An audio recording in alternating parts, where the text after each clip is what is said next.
teman-teman, perkenalkan saya Samadi Merayanti dari Prodi Sarjana Keperawatan A tingkat 2. Nah, di sini saya akan membahas sedikit tentang hubungan terapeutik. Nah, sebelum saya membahas hubungan terapeutik, saya akan membahas apa itu komunikasi terapeutik terlebih dahulu.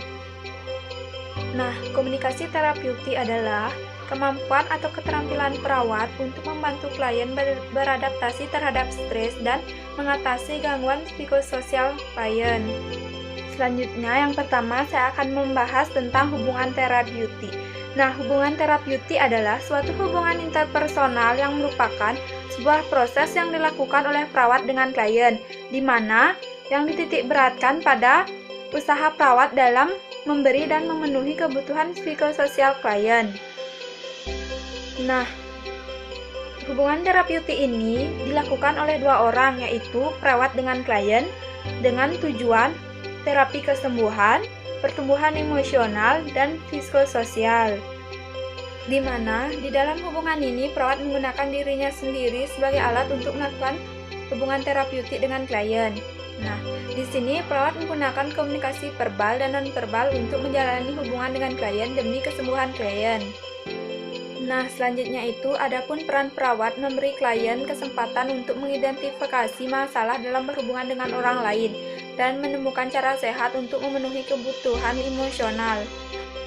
Nah, sebelum kita membahas tujuan hubungan terapeutik itu sendiri, kita perlu ketahui bahwa hubungan terapeutik itu sendiri berfungsi untuk mendorong dan mengajurkan kerjasama antara perawat dengan klien. Selanjutnya, yang kedua, saya akan membahas tujuan hubungan terapeutik. Nah, tujuan hubungan terapeutik itu sendiri, yang pertama, kesadaran diri, penerimaan diri, dan meningkatkan kehormatan diri. Yang kedua, identitas pribadi yang jelas. Yang ketiga, kemampuan untuk membentuk keintiman, ketergantungan, dan hubungan interpersonal. Yang keempat, mendorong fungsi dan meningkatkan kemampuan terhadap kebutuhan yang memuaskan. Nah, yang selanjutnya, yang ketiga, saya akan membahas kondisi penting untuk menghentikan hubungan terapeutik. Yang pertama itu ada hubungan. Hubungan ini merupakan kesan pertama yang muncul setelah kontak pertama yang dilakukan antara perawat dengan klien. Contohnya itu seperti tersenyum dengan lembut. Nah, yang kedua itu ada kepercayaan. Kepercayaan ini merupakan fondasi dari hubungan terapeutik yang baik. Kepercayaan harus diperoleh oleh perawat dari klien. Oleh karena itu, perawat harus mampu membina hubungan saling percaya dengan klien.